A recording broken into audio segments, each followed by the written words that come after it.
Muy bien. El título del mensaje en esta mañana: no desciendas a Egipto.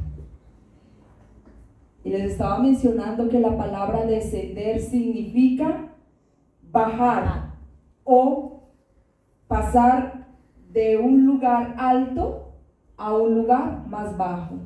También significa pasar de una categoría o posición a otra inferior. Eso significa descender. El pueblo de Israel estaba acostumbrado siempre, por orden de Dios, a habitar en lugares altos. Algunos ejemplos de estos, y ahí vamos a empezar a manejar muy bien la Biblia, y yo quiero que sean muy diestros los que están acá, para que cuando tengan el versículo rápidamente lo lean. Jueces 14:1. Uno de los hombres a quien Dios le ordenó que no descendiera fue a Sansón. ¿Quién lo tiene? Jueces 14:1. Vamos con Génesis 12:10, David. Vamos también con Génesis 13:11, hermano Rosenberg. Y entonces, en ese orden vamos a leer la palabra. ¿Quién tiene Jueces 14:1? Que lo lea rápidamente. Cierto día estaba Sansón en Timnat, se vio atraído por una mujer filistea. Bien, ¿alguien tiene una Reina Valera? En la Reina Valera, en el versículo 1 y 2, está muy clara la palabra descender. Dice: descendió Sansón a Timnat y vio en Timnat a una mujer de las hijas de los filisteos. Amén. Tengan muy en cuenta la palabra descender. Muy bien. Descendió. Es decir, que Sansón y su familia vivían en lugares altos y descendió al lugar donde vivían los filisteos. Vamos con la otra cita. Génesis 12:10. Dice así: hubo entonces hambre en la tierra y descendió Abraham a Egipto para morar allá, porque era grande el hambre en la tierra. Tremendo, ¿no? Mire esto, tengan muy en cuenta en los pasajes bíblicos la palabra ¿qué? Descender. ¿Por qué Abraham descendió? Porque hubo hambre en la tierra. ¿Hacia dónde descendió? Hacia Egipto. Hacia Egipto. Listo, tengámoslo ahí en cuenta. Vamos con Génesis 13:11. Entonces Lot escogió para sí toda la llanura del Jordán, y se fue Lot hacia el oriente, y se apartaron el uno del otro. Así es. Bueno, ya la historia continúa diciendo que Abraham le dice a su sobrino: escoge, y Lot poco a poco escogió la llanura porque le pareció que era el lugar donde podía hacer negocios, pero no se daba cuenta que se acercaba cada vez más y más hacia Sodoma y Gomorra. Por lo tanto, Abraham, bajo la sabiduría de Dios, escoge la montaña. Aparentemente la montaña es un lugar pedregoso, un lugar que no tiene futuro económico, pero ¿cuántos creen que de la nada, del polvo, Dios puede levantar cosas grandes? Amén. Amén. Entonces Abraham escoge la montaña. Casos, podríamos pasar la mañana mencionando casos donde Dios habla a sus hijos, a aquellos con quien tiene un propósito: no desciendas. Génesis 26:1. También el hijo de Abraham, Isaac, en el cual también reposaba la promesa. Y me llama mucho la atención, ¿quién lo tiene? Génesis 26:1. Mire que dice que había hambre mayor de la que hubo en la primera etapa con Abraham. ¿Quién quiere leer Génesis 26:1? Amén. En ese tiempo hubo mucha hambre en aquella región, además de la que hubo en tiempos de Abraham. Por eso Isaac se fue a la guerra, donde se encontraba Abimelech, rey de los filisteos. ¿Una Reina Valera? ¿Sí? Amén. Después hubo hambre en la tierra, además de la primera hambre que hubo en los días de Abraham. Y se fue Isaac a Abimelech, rey de los filisteos, en Gerar. Y bueno, yo no sé, también tengo yo una PT, también habla de la palabra clave que dice, creo que en el versículo 2, Por favor, leamos el versículo 2. Génesis 26:2. Sí. Sí, desciende. Dice, el Señor se le apareció a Isaac y le dijo, no desciendas a Egipto, sino haz lo que yo te digo. Ah, tremendo. En todos estos pasajes bíblicos, Dios está dando una sola instrucción y una sola orden. ¿Cuál es? No desciendas. No desciendas. Argumentos para poder ir a Egipto, muchos. Cuando Dios dio estas órdenes, ejemplo, en el caso de Isaac, dice que había doble hambre o hambre más fuerte de la que había habido en la época de su padre. ¿Y quién creen que tenía el alimento, la industria, el comercio, el trabajo? Egipto. Pero como las estrategias de Dios son tan diferentes, la palabra de Dios dice, he aquí que yo tengo planes para ti, para su pueblo, para sus hijos, planes para darte un futuro y una esperanza. Pero también en Isaías 55 dice que los planes, los pensamientos y propósitos de Dios son más que Altos. nosotros estamos en Egipto y el Señor está remontado en las alturas. Él es soberano, Él es Dios poderoso, Él sabe bien lo que hace. Entonces, importante, no descendamos a Egipto. Bien, eso a manera introductoria. No se les olvide el título del mensaje. ¿Cuál es? No No desciendas. descendes. Bien, termino la introducción y ahora empiezo yo a llevar todos estos pasajes de manera espiritual y voy a empezar hablando como primer aspecto las consecuencias espirituales de descender. ¿Cuántos quieren saber esas consecuencias? Amén. Es muy importante grabarlas acá. Quizás algunos de ustedes ya las estén viviendo. ¿Cómo son los procesos de descenso? ¿Bien? Número 1. Poco a poco. Para descender, usted no está en una montaña y los que hacen ejercicio y escalan montañas, ¿qué será más fácil? ¿Ascender o descender? Ascender. ¿Ascender? Descender. ¿Descender? No, ¿Es ascender. más fácil o difícil? ¿Qué es más fácil? Ah, descender. Bueno, yo soy poco deportista, pero descender. ¿Por qué es más fácil descender? Porque no hay que esforzarse. No hay que hacer tanta fuerza. Baja más rápido. La fuerza de las piernas es menos. Ajá. Ascender requiere ¿qué? Trabajo, Esfuerzo. esfuerzo. Requiere disciplina. Yo recuerdo que hace muchos años, una profesora amiga que la ganamos para el Señor, imagínense, yo estaba en octavo y ella nos llevó a un paseo a la laguna en Villa de Leyva, de Iguaque. ¡Ey, hermanos! Esa caminata es poderosa y había que ascender. Y ella nos motivaba mucho porque ya a la mitad del camino las fuerzas no daban más. Espiritualmente, ¿qué es más fácil? ¿Ascender o descender? Descender. La palabra de Dios dice, viene a mi mente, espaciosa y ancha es la puerta que lleva ¿a qué? A la perdición. Y angosta y muy limitada la puerta que lleva a la salvación, a la vida eterna. Y dice, muchos son los que entran por ¿cuál puerta? ¿Por la angosta o por la ancha? Por la ancha. ¿Por qué? Porque la palabra aclara que es fácil. ¿Seguir al Señor Jesús es fácil? No. El mismo Señor dijo, toma tu cruz y sígueme. Entonces, no es un camino fácil. Entonces viene poco a poco. Vamos a mirar Gálatas, voy a pedirle el favor a David, Gálatas 5:9, mi hermano Rosenberg, Eclesiastés 10:1. Estos dos versículos son claves para analizar cómo es el proceso de descenso y las consecuencias espirituales que trae el descender a Egipto. Entonces vamos con la primera cita, Gálatas 5:9. Esa falsa enseñanza es como un poquito de levadura que impregna toda la masa.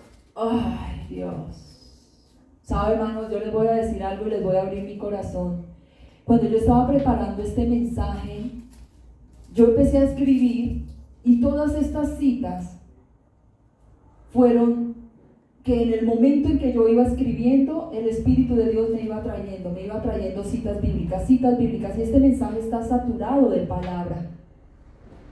Miren lo que dice, en la versión Reina Valera, estos versículos yo me los he aprendido en la versión Reina Valera. Lo que pasa es que otras versiones son más fáciles de entender, ¿no? La PDT, voy a hacer aquí un paréntesis, pues que no tiene que ver con el mensaje, pero quiero aclarar algo. ¿Cuántos de los que están acá saben cuál es la diferencia entre una versión de la Biblia y un idioma original? Un idioma y una versión. ¿Cuántos saben la diferencia? La traducción, ¿cómo se llama?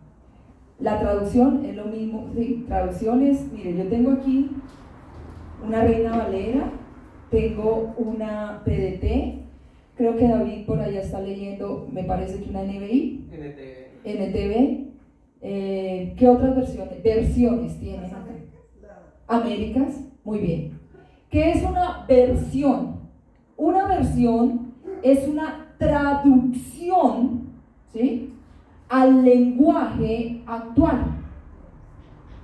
Por ejemplo, la PDT utiliza términos muy colombianos, hablemoslo así. Yo no sé si es que quien la tradujo es un latino, no sé. Pero las versiones pueden llegar a tener errores. ¿Cuántos dicen amén? ¿Por qué? Le dan mal el significado de la... ¿Sabe por qué? Porque sencillamente las traducciones fueron hechas por hombres. Pero escuche esto maravilloso, maravilloso.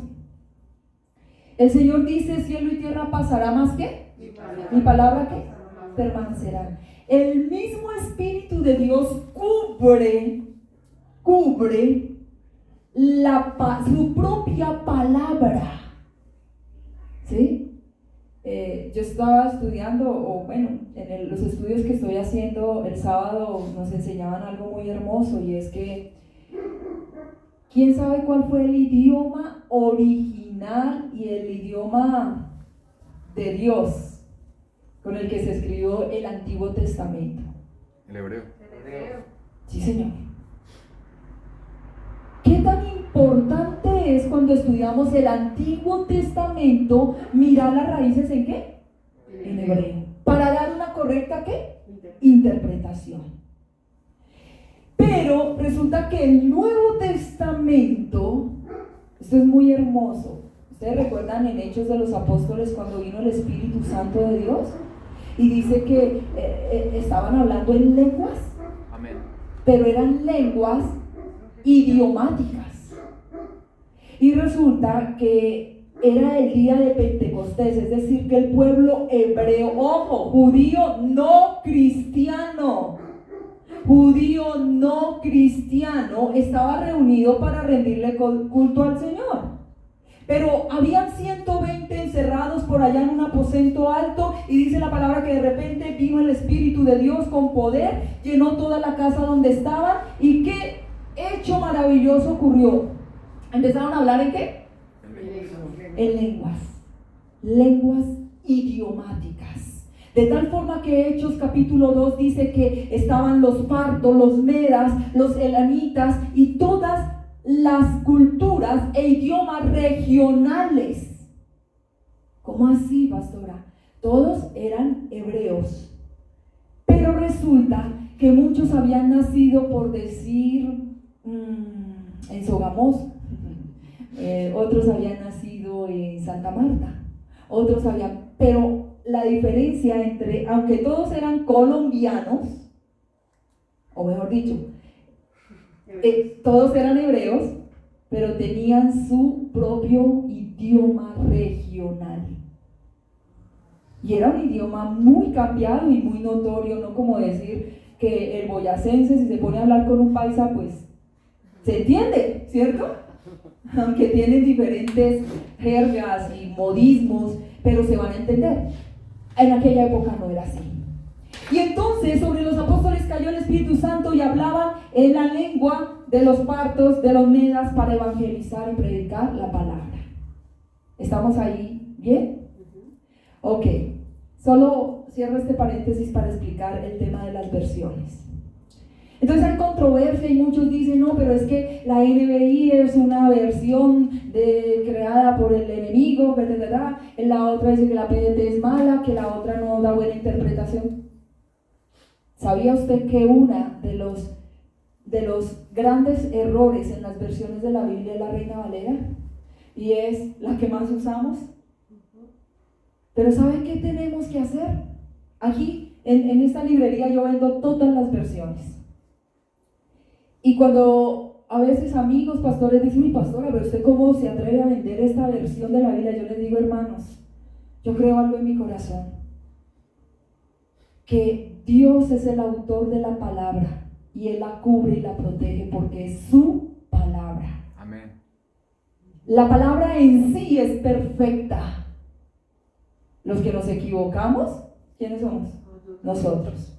Pero yo he conocido testimonios de gente que le llega una versión PDT, una NBI a la cárcel y solo leyéndola es quebrantado y vuelve al Señor. Ahora, conozco eruditos que pueden leer la mejor versión, la más pura, y su corazón endurecido, porque quien es el autor que produce cambio en la palabra es el Espíritu Santo que mora en nuestros corazones. Amén. Y que nos lleva a la verdad. Amén. Si usted se atreve a leer este libro sagrado sin el Espíritu Santo, es letra muerta, pero la palabra vivifica, la palabra transforma, cambia y renueva. ¿Cuántos dicen amén a eso? Amén. Bien. Entonces, hoy estamos estudiando, volvemos al mensaje, porque no me quiero distorsionar, solo hice un paréntesis. Ahora volvamos al mensaje, los voy a atraer hacia el mensaje. ¿Cuál es el título del mensaje? No desciendas a Egipto. Y volvemos a las consecuencias espirituales de descender. Número 1, la Biblia dice que es un proceso, poco a poco. Leímos Gálatas 5:9 que dice un poquito. Miren que no dice mucha, sino un poquito de ¿qué? De levadura leuda toda la masa. ¿Cuántos han visto cuál es el proceso del pan? Levante la mano. ¿Cómo se hace el pan? Bueno, uno mira ese pan grande, ¿cierto? Y uno dice, uy, ese pan, así que huele rico y todo. Y cuando uno lo quiebra, lo rompe, resulta que puede meter hasta el dedo y eso es aire, ¿cierto? Porque entre más levadura se le coloque al pan, exacto, esa es la palabra, se infla. Un pan sin levadura no es ganancia para las panaderías. Pero usted sabía que el pueblo hebreo se le ordenaba que consumiera el pan sin levadura, porque tiene una connotación espiritual. ¿Cuántos cristianos tienen apariencia de piedad, pero sus obras son muertas? ¿Y por qué? Porque han dejado infiltrar pequeños detalles. La levadura en nuestros corazones daña todas las cosas que podamos hacer para el Señor. ¿Cuántos dicen amén? Amén. Yo creo que Dios hoy nos está hablando. Usted no se imagina, al preparar este mensaje, el Señor, cómo me ministró. Y repito, las citas bíblicas venían a mi mente. Otra cita bíblica que vino a mi mente fue Eclesiastés 10:1. ¿Quién la tiene?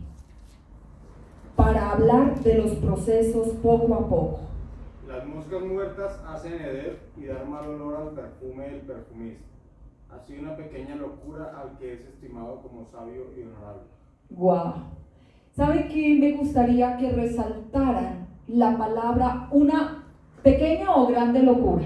Pequeña. Pequeña locura en una versión, la versión Reina Valera, no sé por qué, tal vez porque nos acostumbraron a nosotros desde que llegamos al Evangelio a usar la Reina Valera. Con los años fueron saliendo más y más versiones, entonces muchos versículos quedan grabados con la Reina Valera. La Reina Valera dice lo siguiente: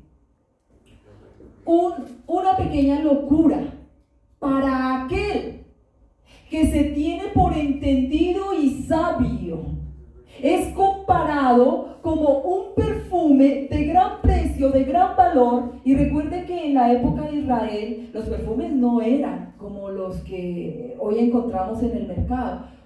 Un perfume bien costoso. Nómbrenme alguna marca de una loción, pero así que usted diga, es que esa sí es cara.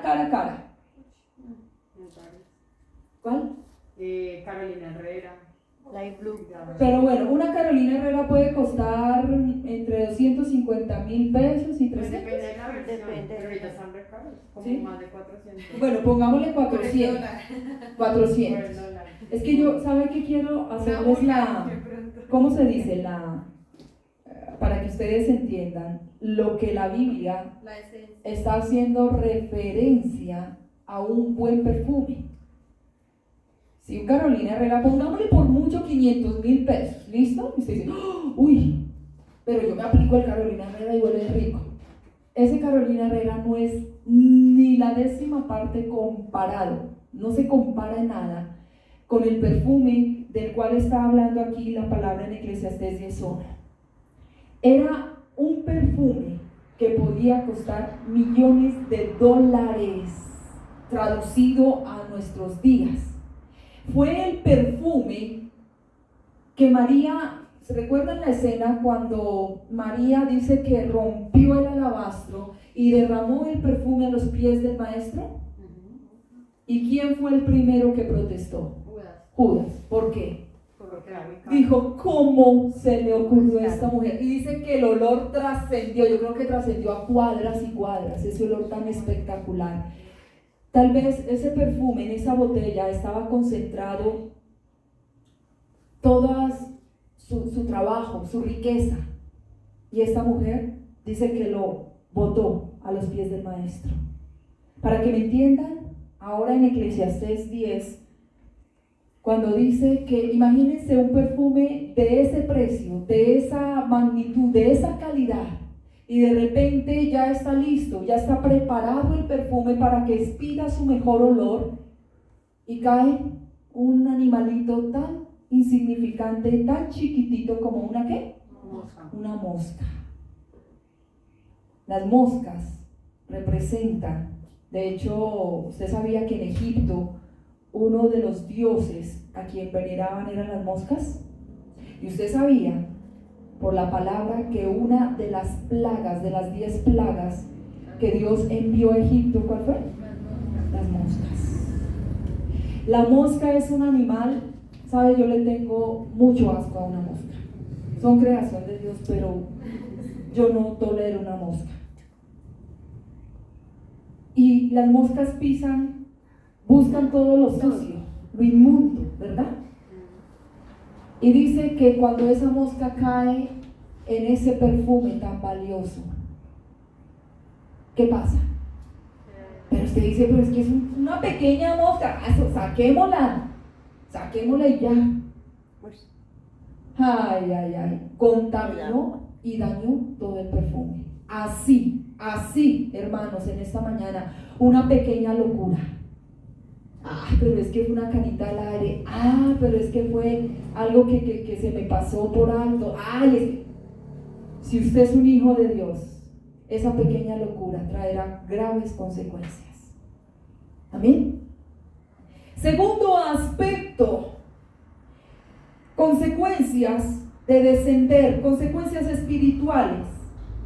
Una sola desobediencia no corregida trae una venda de oscuridad. Váyase por favor a Mateo 15:14.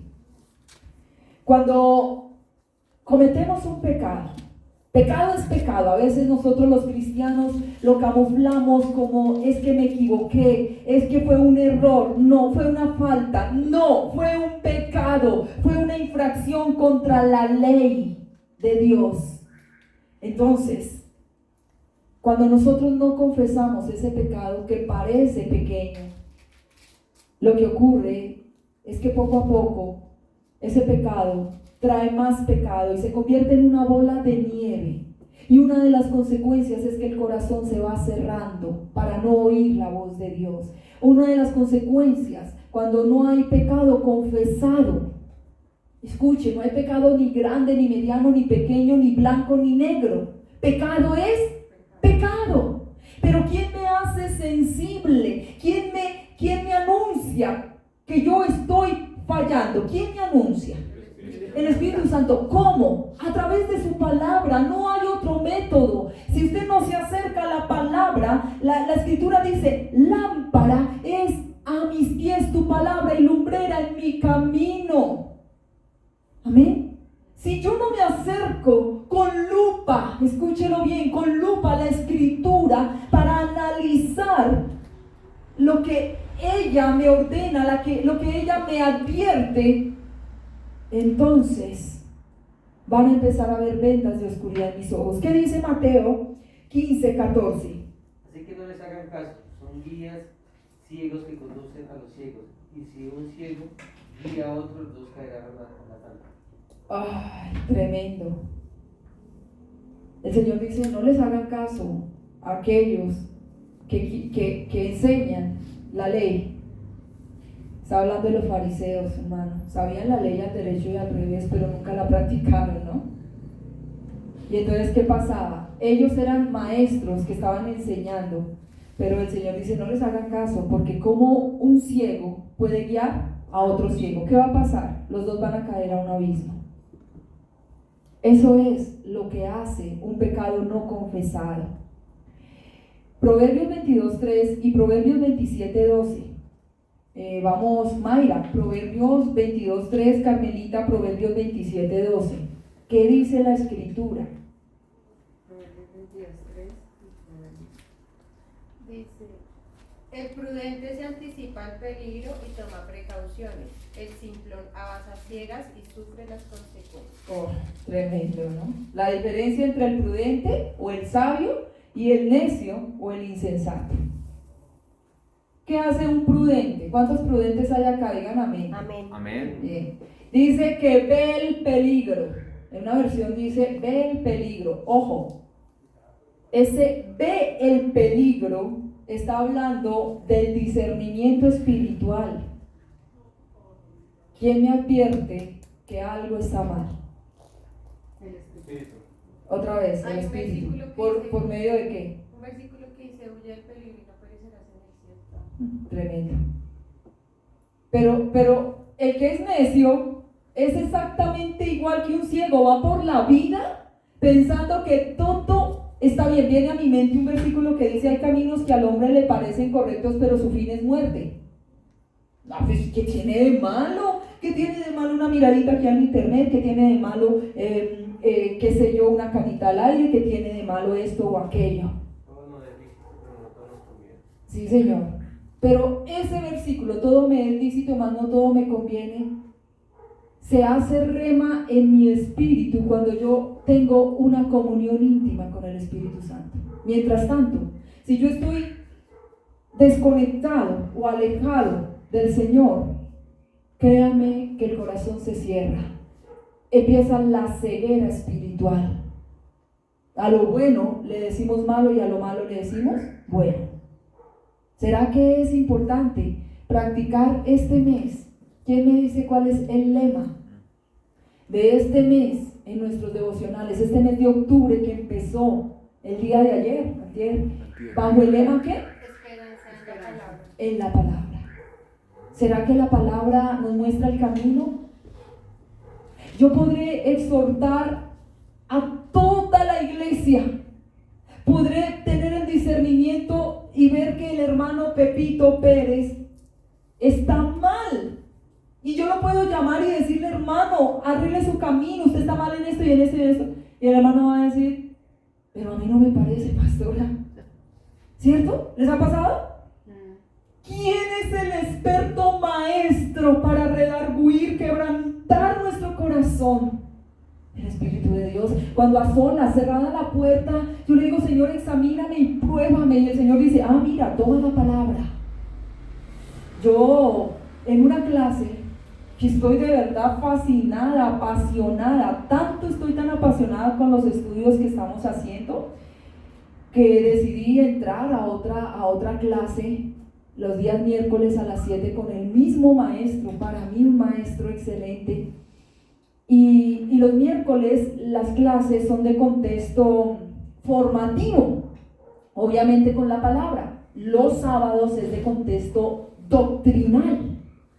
Y si uno llega a avanzar más, pues le van a enseñar teología, que ese ya es otra rama muy poderosa, pero toca paso a paso, ¿cierto? Y los miércoles, en contexto de formación de carácter, yo me atreví a dar un testimonio. Y les hablé de hace muchos años. Un día, cerrada la puerta, yo le dije al Señor, háblame y escudriña lo que hay profundo en mi corazón. Yo estaba pasando por unos momentos de gran disciplina de parte de Dios. ¿Y cómo reconocí que era disciplina? Por la palabra. Y yo le decía, Señor, háblame, ya no puedo más con tanto abatimiento, con tantas cosas. Y el orgullo, Dios trabajando el orgullo, porque mis oraciones, yo lloraba y le decía, Señor, yo no merezco esto que me está pasando. Imagínense la arrogancia tan grande aquí de la pastorcita, ¿no? ¿Quiénes somos nosotros para decirle al alfarero cómo moldear la vasija? Pero nosotros somos tan atrevidos, y lo hablo por mí, que yo le decía, yo no merezco este trato, porque yo te he servido desde mi juventud, porque yo hago obras, porque yo ayuno, porque yo oro, yo no lo merezco. ¿Será que no lo merecemos, hermano? Nosotros no merecemos nada del Señor, es por su gracia, es por su amor que nos bendice. Amén. Por su misericordia. Por su misericordia. Y entonces yo oraba así, y uno cree que son las oraciones más piadosas del mundo y son las más arrogantes y soberbias. ¡Ay, Señor, pero por qué me pasa esto a mí! Es que yo no lo merezco. Pero un día, cerrada la puerta, le dije, habla a mi corazón y habla lo que tienes que hablar. Ay, ay, ay. Yo siempre doy ese testimonio. Cualquiera cree que cuando uno está pasando por momentos difíciles, el Espíritu de Dios va ¿a qué? A consentir y apacentar, hija mía, te amo, no te preocupes. Eso es lo que uno cree. Pero cuando nosotros estamos sufriendo por causa de nuestro pecado, el Espíritu de Dios no consuela. ¿Cuántos dicen amén? Hay un texto bíblico que dice que hay dos tipos de tristeza: la tristeza que viene del mundo para muerte y destrucción, y la tristeza que viene del Espíritu Santo para arrepentimiento. Amén. Entonces uno tiene que discernir en qué situación se encuentra. ¿Estoy sufriendo las consecuencias de mi error? O si es por causa de Cristo, si es porque yo estoy haciendo bien las cosas, pero Dios me está pasando por prueba y me quiere llevar a otro nivel, créame que el Señor va a apacentar, va a consolar, va a animar. Y yo le digo, háblame. ¿Y saben qué texto me dio el Señor? Vino así, fluyó a mi mente cuando yo le dije, háblame. Isaías 59. Yo siempre doy este testimonio, hermanos. Y la palabra dice, te oprimieron y de ti salió veneno de áspid. Por ahí hay un versículo que dice que la abundancia del corazón, ¿qué? Pues yo le dije, Señor, descubre lo que hay ¿qué? En mi corazón. Y ustedes saben cuál es el veneno de áspid. El áspid es una serpiente venenosa que su picada causa la muerte. O sea, ¿qué me estaba diciendo el Señor? Ustedes que son sabios y entendidos, ¿qué me estaba diciendo el Señor?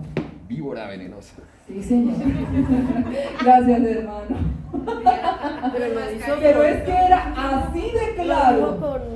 Como El Señor no se puso con pañitos de agua tibia. Iba que no le diga uno nada. Y soy su hija. Y es la palabra, pero me está diciendo víbora venenosa. Y yo esperando que el Señor me dijera, hija mía, eres tú, te amo, te voy a bendecir, te voy a levantar, te voy a exaltar. Y me dice, te oprimieron. Dice, encuban huevos. Y yo rápidamente tuve en mi mente la ilustración de un huevito tierno que por dentro había un pollito. Y el Señor dice, pero te oprimieron. ¿Cuántas veces Dios permite que nos opriman para saber lo que hay en nuestro corazón? ¿Cuántas veces Dios permite que se levante alguien más soberbio que nosotros, más altivo, más arrogante para que nos pisotee, para que nosotros entendamos qué es lo que hay en nuestro corazón? ¿Dios sabe lo que hay en su corazón y en el mío? Amén. Total, nos creó. Pero resulta que nosotros no tenemos esa información de nosotros mismos, no nos conocemos a nosotros mismos. ¿Quién nos revela nuestra condición de pecado? La palabra.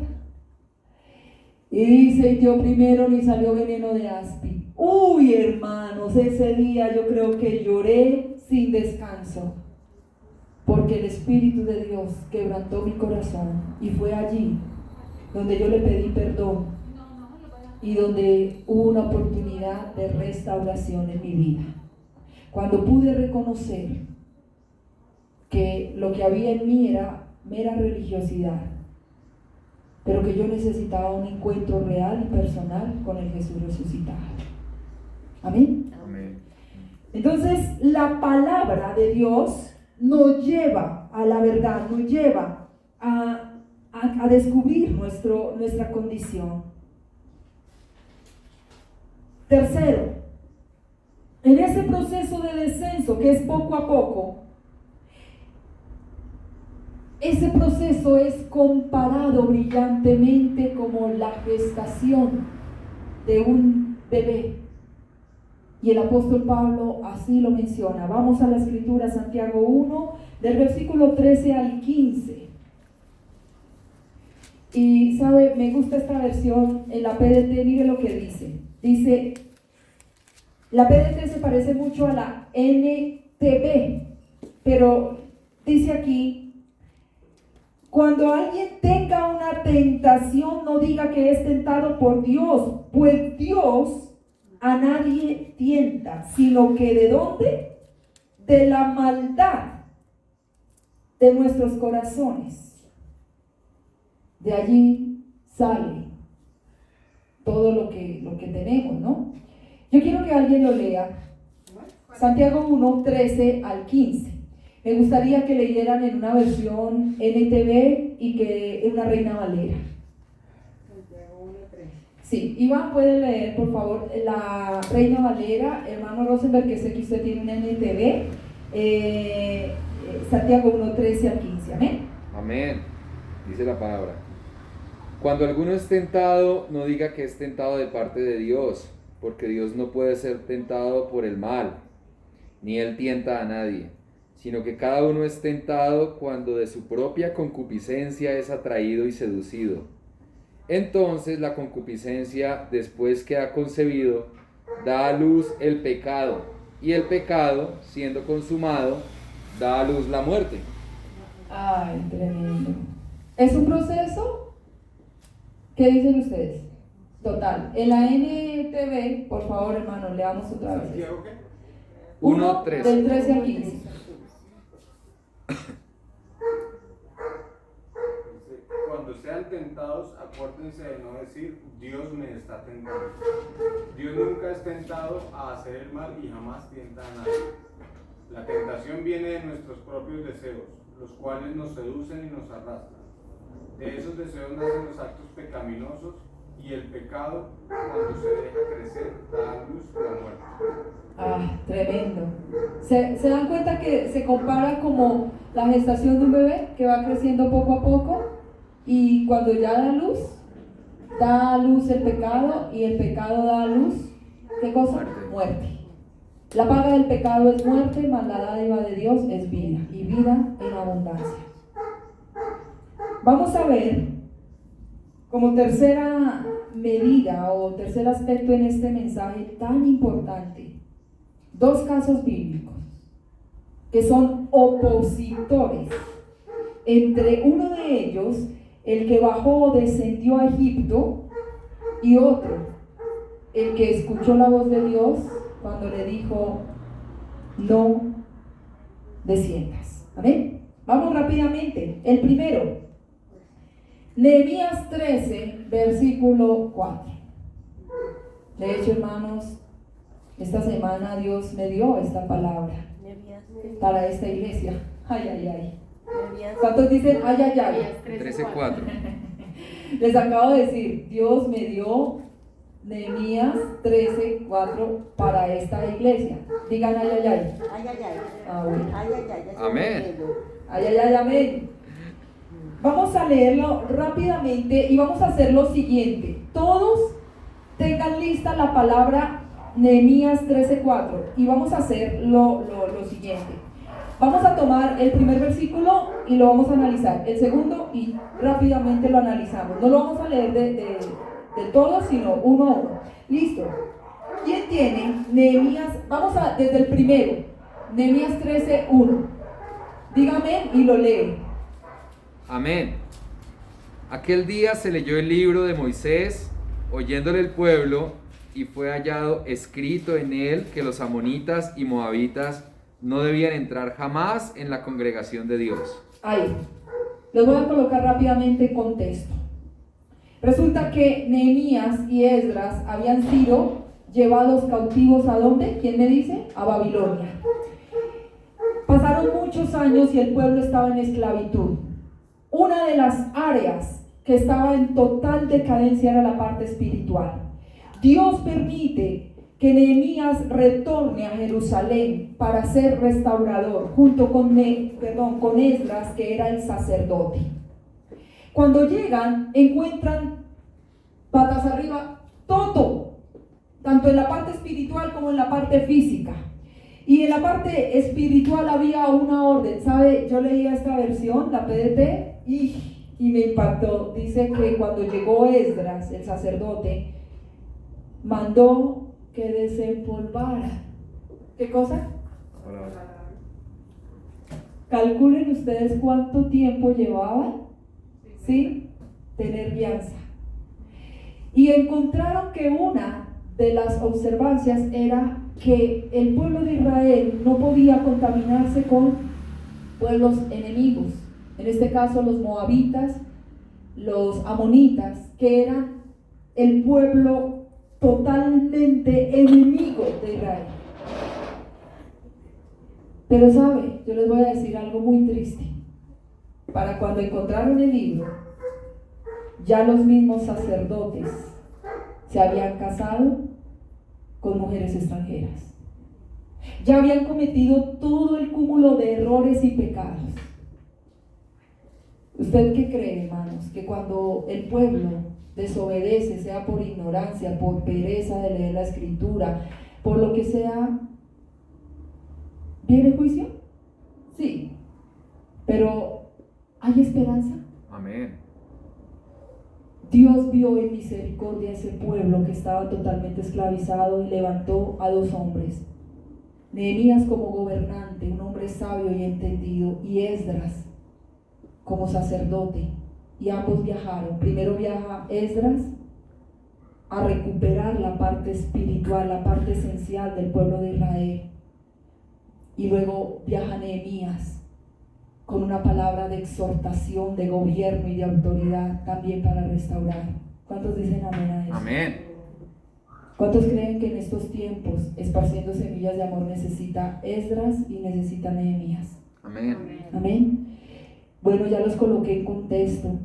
Ahora lean el versículo 2 rápidamente, Nehemías 13:2. 2 y 3. ¿Alguien que lea? Amén. Sí. Por cuanto no salieron a recibir a los hijos de Israel con pan y agua, sino que dieron dinero a Balaam para que los maldijera. Mas nuestro Dios volvió la maldición en bendición. 3. Hasta ahí, esta parte. Mire, hermanos, cuando yo leía esto, descubrí un contexto espiritual poderoso. Dos palabritas significativas, pan y agua. Dice que había caído una maldición sobre los moabitas. ¿Por qué? ¿Quién me dice? Lo acabamos de leer. ¿Por qué cayó la maldición sobre los moabitas? Que no recibieron a los israelitas con pan y agua. Con pan y agua. ¿Qué tipifica? Ayúdenme ustedes que son entendidos y La que yo sé palabra. que el Espíritu Santo les está dando iluminación. ¿Qué tipifica el pan y el agua? La carne y La palabra y el El espíritu. pan, la palabra, y el agua, el Espíritu Santo. En unas palabras, los moabitas estaban totalmente alejados ¿de qué? De la palabra, y por supuesto que no conocían quién era el Señor, el Dios de Israel. Eran enemigos. ¿Bien? Cuando fueron llevados cautivos, no los alimentaron con la palabra, porque no tenían a la palabra, porque eran enemigos de Dios. Y sigamos leyendo, en el 4 aquí viene algo terriblemente triste. Tercero. El 3, pero 3 y 4, vamos a leer. En el 4 está, ¿y quién detecta en la lectura no error, el mega pecado en el versículo 4, pero leamos el 3. Amén. Cuando se leyó este pasaje de la ley, inmediatamente se excluyó de la asamblea a todos los que tenían ascendencia extranjera. Antes de esto, el sacerdote Eliasib, quien había sido designado para supervisar los depósitos del templo de nuestro Dios y quien también era pariente de Tobías. Aquí está. ¿Quién detecta dónde estuvo el pecado? Nada menos ni nada más del sacerdote. ¿Escuchar? ¿Quién es Tobías? Ay, dice que era pariente de quién. De Tobías. Hermanos, levante la mano acá. ¿Quién sabe? ¿Quién ha leído el libro de Nehemías? ¿Quién sabe quién era Tobías? El árabe. El pariente. Un árabe. Era el pariente de Eliasib. Está como chistosito de Don David, ¿no? Dice, el pariente de... Bueno. Lo voy a poner en contexto. En el capítulo 4 del libro de Nehemías dice que habían opositores en el templo de Dios en la construcción. Y los opositores eran nada menos que Tobías y había otro árabe. Al 4.1, Nehemías 4.1, ¿quién me dice el nombre de los dos opositores? Uno era Tobías y el otro se me escapa el nombre. Y así. No, señor, Eliasib era el sacerdote, supuestamente siervo de Dios, que decide casarse con la hija de Tobías. Cuando la ley decía que no podían unirse en yugo desigual, cuando la ley pedía, pero ese no fue ni parte del error. El error garrafal fue que Sanbalat Horonita, esos eran enemigos y le hacían la vida imposible a los judíos, los presionaban, los desanimaban cuando iban a construir la obra, etcétera, etcétera. Y dentro de ellos estaba el señor Tobías. Pero miren esto. ¿Cuál es el título del mensaje? No es el Bueno, el sacerdote Eliasib decide tomar por esposa a la hija de Tobías y se la lleva a vivir a uno de los cuartos del templo. ¿A quién se llevó a vivir? A la hija de Tobías. No, a Tobías, al suegro. Ay, ay, ay. ¿Cuántos dicen ay, ay, ay? Nunca lleve a los suegros a vivir a su casa. ¿Cuántos dicen amén? Es bíblico. Ay, ay, ay. Carmelita dice, abrió los ojos. Sí, pero hay suegros de suegros. No, a nadie. No, los yernos sí. Dice que al yerno sí, pero al suegro no. Hay suegros, a suegras de suegras también. Bueno, aquí en la palabra, ¿quién llevó a vivir a quién? ¿Cómo fue la cosa? Ahí dice, El sacerdote el yerno, al el suegro. sacerdote Eliasab, que Al nunca debió haberse casado en yugo desigual, ¿se llevó a quién? Nada menos ni nada más que una potestad infernal llegó a entronar en un pedacito. Es que fue una habitación. Y además es mi suegro. Y además es una pequeña habitación. Ay, ay, ay. Ahora, otro problema. Sigan leyendo el versículo 5. Viene el segundo problema. En el 5 y en el 6, ¿quién detecta otro pecado garrafal que cometieron? Amén. Sí. Había rediseñado un gran depósito y lo había puesto a disposición de Tobías. Anteriormente usaban el cuarto para almacenar ofrendas de grano, incienso, diversos utensilios para el templo, diezmos de grano, de vino nuevo, de aceite de oliva destinados a los levitas, a los cantores y a los porteros, y también las ofrendas para los sacerdotes.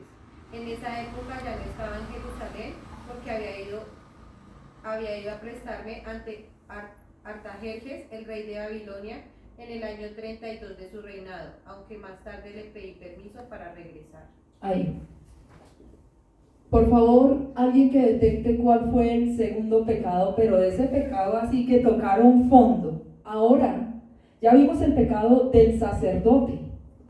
¿Qué función? ¿Quién me dice cuál era la función del sacerdote en la casa de Dios o en el templo? Guiar espiritualmente al pueblo. Cuidar el templo. No. El que criaba. ¿Administrar? Sí, señor. Miren que hay una diferencia entre el sacerdote y los levitas.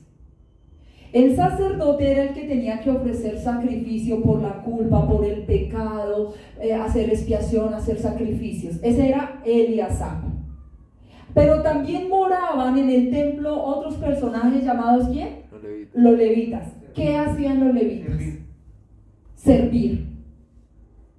Claudia mandó una imagen que me pareció muy bonita. Yo comenté esa imagen, y es que ella mandó una imagen en forma de cruz, El orden de las dos. cómo estaba distribuido el territorio en las 12 tribus de Israel.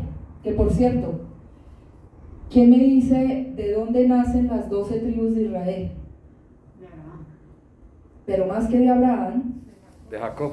fue de Jacob, o sea, del nieto de Abraham. Amén. ¿Recuerdan que nació Isaac, el único hijo de quién? De Abraham. De Abraham. Obvio, tuvo otro hijo con la concubina, pero el hijo de la promesa Isaac, listo. Pero Dios le había dicho a Abraham que sería padre de multitudes y solo tuvo un hijo. Entonces, ¿cómo iba a ser eso posible? Tiene a Isaac, Isaac tiene gemelos. Uno, Jacob, llamado el engañador, y el mentiroso, porque ese sí hacía negocios fraudulentos.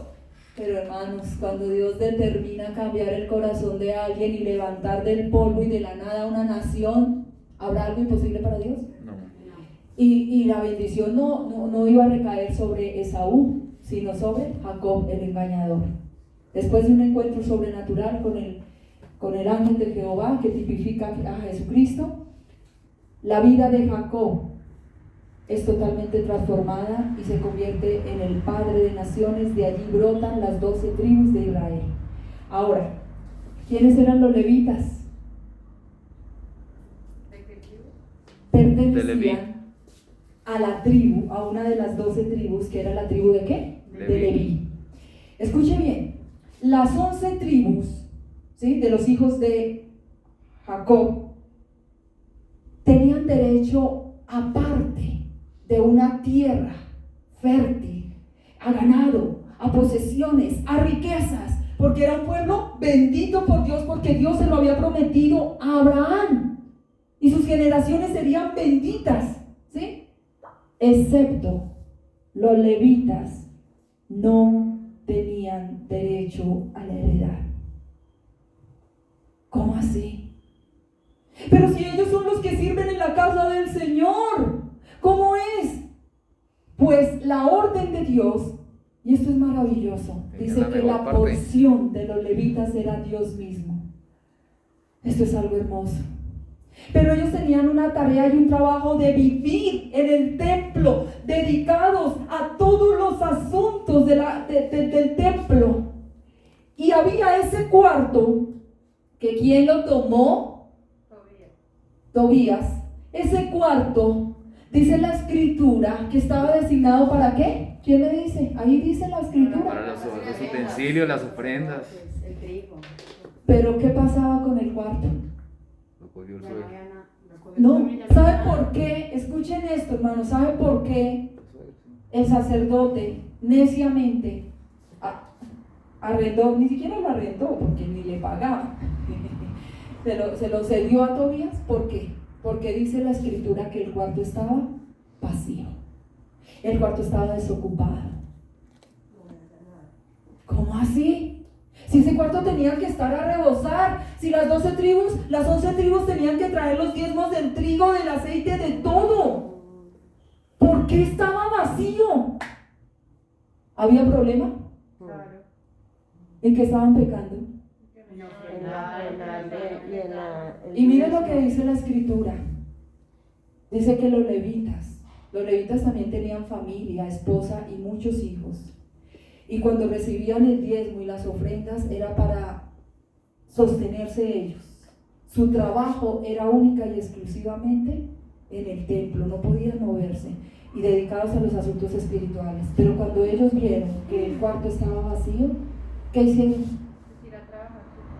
Salieron a trabajar a los campos. Y fue en ese mismo instante, cuando salieron a trabajar a los campos, que Tobías, como la serpiente astuta, se infiltró y se posesionó en el cuarto, nada menos y nada más que de las primicias, diezmos y ofrendas del templo. ¿Traerá esto una connotación espiritual? ¿Será que Dios nos está hablando? Bueno, hermanos, yo les voy a abrir mi corazón. Dios me habló fuertemente. Y también reflexioné sobre muchos errores que yo cometí. Y nunca, yo hablaba con los pastores el viernes que vinieron acá y Dios me dio la oportunidad de honrarlos y de bendecirlos con un desayuno, con brindarles un servicio aquí. Y sabe, hermanos, hablábamos porque llegó un pastor que yo amo mucho y él está trabajando en lo secular. Y yo le decía, pastor, si tienes tantas ovejas, ¿será que tú estás cumpliendo delante de Dios con tu función de alimentar a las ovejas con excelencia? Y él decía, pastora, lamentablemente, ni los diezmos ni las ofrendas me alcanzan a mí para vivir. Y yo no puedo, presionar o decirle a los hermanos, diezmen, ofrenden. Yo tengo hijos que alimentar, tengo que darles estudio, pagamos arriendo. Y hablamos y discutimos ese tema con los pastores. Y yo les decía, mire, pastores, a esta pastora que ustedes ven acá, que no tiene hijos, pero que tienen que salir adelante en muchas cosas, me he visto tentada y he caído en la tentación de hacer muchas cosas en lo secular, y siempre eso ha sido fallido. Las reprimendas del Señor han sido fuertes. La última fue que yo me enamoré, alcancé a pisar terrenos peligrosos cuando abro mi corazón. Se me dio a administrar el restaurante de mis padres y yo vi que ese restaurante fluía, hermanos, y en cortos meses yo pagué deudas, en cortos meses tenía ahí la plática. Yo decía, Señor, esto es bendición de Dios. Pero pasaron muchas cosas y el Señor tuvo con lazos de amor que llamarme y hablarme y decirme, yo no te llamé. ¿Acaso te ha faltado algo? ¿Acaso yo no he sido tu proveedor en estos años? En el taller que vimos esta semana a las 5 de la mañana vimos que hay algo que al ser humano le pica, es un aguijón, y es el deseo de querer tener algo más. ¿Nos pasa o no nos pasa? Otro deseo natural pero equivocado en los hijos de Dios es sentir tristeza. Escuche esto, sentir tristeza por lo que no tenemos. Cuando nosotros decimos, pero es que yo no estoy muy contenta con el carro que tengo, me gusta más el de Iván. El hermano Rosa ya está, tiene su carro de Iván. Y el otro hermano, hermano Rose me dice, pero es que mi carro, no, hermano, con lo que Dios nos da. Entonces esa es una de las características. La falta de contentamiento es cuando tenemos un orgullo y una soberbia en el corazón, cuando no aprendemos a valorar las bendiciones del Señor. Y los pastores tienen que aprender a entender que su porción, ¿quién es? El Señor. Que nuestra mira no puede estar en los hombres, si diezman, si ofrendan, si dan. ¿Y qué le pasó a los levitas? Pues los levitas dijeron, como no están ofrendando, pues vámonos a trabajar. Y fue en ese mismo momento cuando se camufló Tobías. Pecados que confesar, ¿qué creen ustedes? Bien, me quedan 10 minutos, ahí voy, porque mi meta es, ya creo que lo hemos alcanzado, ¿no? Vamos para el tercer domingo donde la pastora ha sido cumple. Amén. Amén. ¿Pero el mensaje está interesante? Sí. Bueno, pero yo, si son las 11, pan, y si no he terminado, corto con el mensaje, porque voy a cumplirles 11 de la mañana más terminar. Continuará. ¿Continuará? La segunda parte del trabajo. Bueno, pero dije que me quedan 10 minutos. Vamos a ver rápidamente. Y eso que he hablado rápido, ¿sí? Hermanos, en este corto pasaje, ¿creen ustedes que hay pecados que confesar? ¿Se están identificando con alguno de ellos? Amén. Bueno, vamos ahora con la antítesis o lo opuesto a lo que fue la desobediencia del pueblo de Israel, de los sacerdotes y de los levitas. Vamos a ver un hombre que aprendió a escuchar la voz de Dios. Aunque pareciera locura lo que Dios le estaba diciendo, calmadamente escuchó. Váyase por favor a Génesis 26, versículo 1, y este texto bíblico fue uno de los que trabajamos el mes pasado, hace poco. Génesis 26, 1. Por favor, vamos a leer el versículo 1 y 2. ¿De quién estamos hablando? Isaac. Sí, señor. Versículo 1 y 2, ¿quién lo tiene? Amén. Sí, Iván. Después hubo hambre en la tierra, además de la primera hambre que hubo en los días de Abraham. Y se fue Isaac a Abimelech, rey de los filisteos, en Gerar, y se le apareció Jehová y le dijo: no desciendas a Egipto, habita en la tierra que yo te diré. Señor. Escuche algo muy, pero muy importante. En el primer versículo dice que hubo hambre más fuerte que la que hubo en la primera hambre. ¿Cuál fue la primera hambre? En los días de Abraham. En los días de Abraham. Y que entonces, ¿sabe, hermanos? Cuando vienen las situaciones difíciles en la parte natural o física, es tan peligroso en los hijos de Dios y tenemos la tendencia natural de pecado a actuar en nuestra fuerza. ¿Cuántos dicen amén? Amén. Y por ahí los que tenemos aquí, este personaje que están viendo, tiene un temperamento muy acelerado. Yo confieso yo soy de accionar. Yo quiero soy un poco impaciente. Y entonces, yo a veces digo, esto es bueno, hagamos aquí, tornemos allá, Dios aprueba, Dios bendice, ya, ta. Y ay, cuando uno mete la cabeza y después metió todo el cuerpo, y ya luego clama auxilio, Señor, socórreme, sácame de aquí. Y el Señor dice, yo te lo dije, lo que pasa es que no escuchaste. Ustedes sabían que la ansiedad, el Señor Jesús dijo, ¿por qué os preocupáis por el día de mañana? ¿Qué comer? ¿Qué vestir? ¿Por qué os preocupáis? La preocupación es esa angustia, esa ansiedad de qué va a pasar en el futuro. Y cuando nosotros no controlamos la ansiedad, cometemos errores garrafales, tomamos decisiones en nuestra carne. ¿Les ha pasado o solo le pasa a la pastora? Bueno, a mí me pasa. Y yo he detectado mi pecado y créanme que yo lucho en oración. Y mi oración todos los días es: Señor, dame sabiduría para tomar decisiones. ¿Amén? Dame sabiduría para tomar decisiones. Entonces, la palabra dice que hubo hambre más fuerte que la primera hambre. Isaac tenía esposa e hijos, tenía familia, Amén. y él rápidamente tomó una decisión. ¿Cuál fue la decisión? Descender.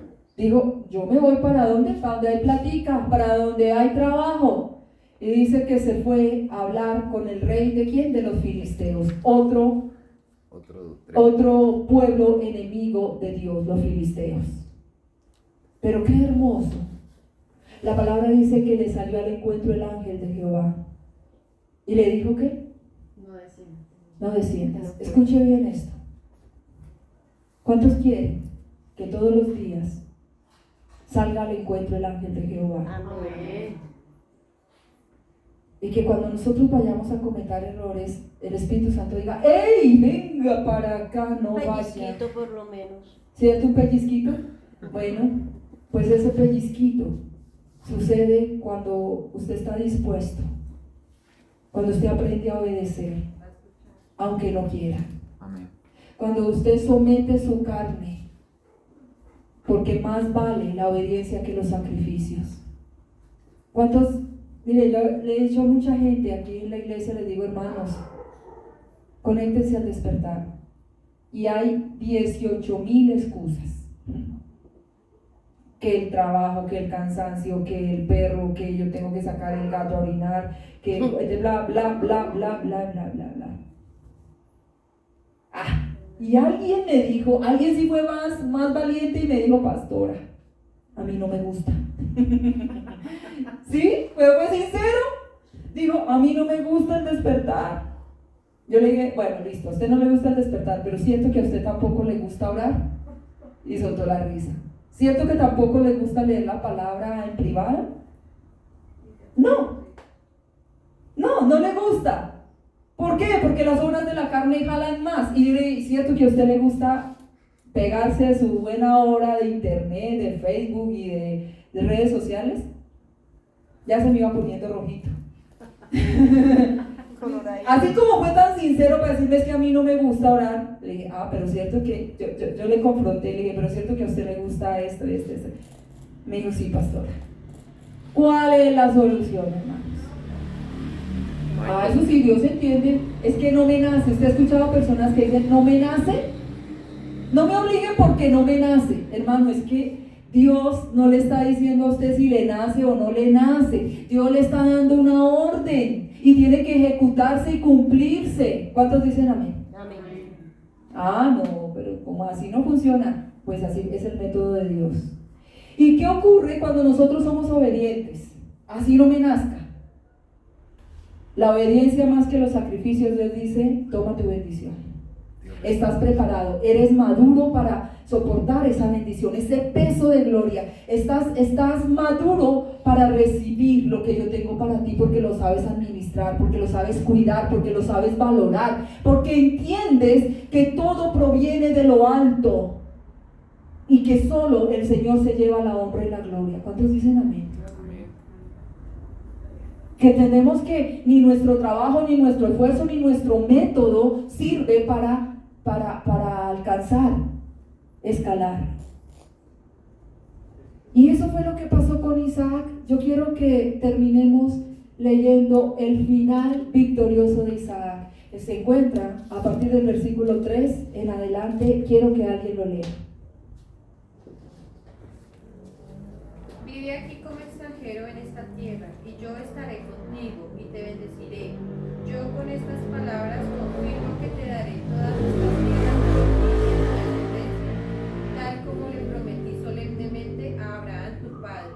Haré que tus descendientes sean tan numerosos como las estrellas de los cielos, y les daré todas estas tierras, y mediante tu descendencia todas las naciones de la tierra serán bendecidas.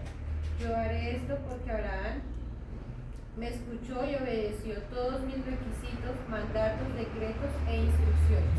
Amén. ¿Sabe? La palabra termina Dios confirmando la promesa que le había dado a Abraham de bendecirlo. Pero ¿sabe qué le aclara? Le dice, yo te voy a bendecir porque tu padre Abraham obedeció mi palabra, porque tu padre Abraham siguió al pie de la letra mis instrucciones y por eso yo cumplo mi promesa. Y sabe, cuando uno lee todo el texto, habla del método de bendición que Dios le entregó a Isaac. ¿Cuántos han orado por estrategia divina para un negocio, para una empresa, para su vida, para todo? ¿Cuántos? Amén. Bueno, hermanos, pues prepárese para tomar papel y lápiz. Y cada vez que usted entre con un corazón humilde a la presencia de Dios y con la palabra, empiece a escribir, porque Dios le va a entregar la estrategia. ¿Sabe? Pareciera locura la estrategia que Dios le dio a Isaac. ¿Sabe cuál fue? ¿Recuerdan el versículo número 1? ¿Había qué? Hambre, pero no cualquier hambre. Dice que Muy alto. más grande. Es decir, que todo estaba árido, seco, no había lluvia, no había cosechas. En aquella época el agua era más preciada que el oro. Y oro de gran precio. Porque el agua, ¿qué? Escaseaba. ¿Sabe cuál fue la estrategia de Dios para Isaac? Llega y le dice: vete a la tierra que yo te indicaré. ¿Y sabe cuál fue esa tierra? Cuando uno escudriña cuál fue esa tierra, era una tierra donde había mucha más sequedad, y era la tierra de los enemigos del pueblo de Israel, y le dice: vete allá. ¿Parecía locura? Sí, pero Isaac dijo: amén, allá voy. Y luego le dice, segundo punto, le dice: excava. Y dice que cuando él excavaba en el lugar exacto donde Dios le decía, brotaban pozos de agua. ¿Cuántos dicen amén? Amén. Y dice que en la noche sus enemigos sentían envidia y celo porque Isaac, ya sumado a que era próspero en ganado, era próspero en cosechas, era próspero de forma sobrenatural, ahora Dios le decía: excava un pozo de agua y en la tierra de los enemigos. Entonces dice que en la noche por envidia iban y le tapaban el pozo, como diciendo: te vas de aquí de esta tierra porque este pozo nos pertenece.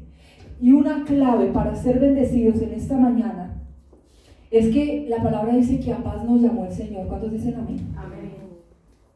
Usted, si es consciente que su bendición no proviene ni de la empresa, ni de la estrategia, ni de que la bendición, ¿de dónde proviene? Entonces usted deja, no contiende, no pelea por la herencia, no pelea porque me robaron o me quitaron esto o aquello. ¿Amén? Amén. ¿Cuánto lo van a hacer? Y entonces Isaac, siguiendo la voz de Dios, le dijo: déjalos, suéltalos y vete a otro lugar que yo te indicaré. ¿Y sabe qué ocurría? Que cuando los enemigos le tapaban el pozo creyendo que al otro día ¡buah!, se iban a llenar de petróleo, de oro, ¿sí?, el pozo amanecía seco. Y cuando se iba y pisaba otro territorio, ¡buah!, brotaba agua y los enemigos venían y le tapaban el pozo. Y el Señor le decía: suéltalos, déjalos. Y se secaba ese pozo, porque cuando no está la bendición de Dios, cuando no está la estrategia divina, todo lo que hagamos en nuestras fuerzas va a decaer. Amén. Y viene a mi mente un versículo que dice que nula es la fuerza del caballo. Amén. O sea, usted puede utilizar todas las estrategias, todo el estudio, toda la preparación, todo el esfuerzo en su trabajo, pero su cosecha será echada en saco roto si no va con la dirección y la aprobación del Padre. Si usted no hace lo correcto, si usted no sabe honrar al Señor con sus bienes, con sus diezmos y sus ofrendas, si usted no sabe que todas las cosas provienen de lo alto, si usted no entiende ese principio, sencillamente todo lo que haga será infructuoso. Para cerrar y conclusión, Dios hoy ha hablado. La bendición que proviene de arriba es la que no entristece. Amén. Si usted está viendo que hay algún proyecto que está realizando y que trae carga, que trae angustia, medite en la palabra y pídele a Dios si realmente esa es su voluntad. Cualquier proyecto, no estoy hablando solo de los proyectos financieros, una relación, una relación también de familia, ¿por qué no? Decisiones. Aún la forma como usted está orando. ¿Estamos escuchando la voz de Dios aquietadamente para seguir sus instrucciones? Recuerden que el propósito de Dios es bendecirnos. Y tercero, no olvide, hermanos, que cuando Dios decide prosperarlo, no hay nada ni nadie que se pueda levantar en contra de usted para que se impida ese fluir, se impida esa bendición. ¿Cuántos dicen amén? Amén. Siempre y cuando usted esté en obediencia para con el Señor. Amén. Otra, estemos contentos con lo que Dios nos da, estemos agradecidos. Y si hemos pecado y si hemos fallado, que a través de este mensaje el Señor nos pueda redarguir. ¿Cuántos entendieron hoy el mensaje? Amén. ¿Dios nos habló? Amén. Colóquese en pie. Hermanos, les despedimos en esta mañana deseando que la bendición del Señor esté sobre todos ustedes. Dios les guarde.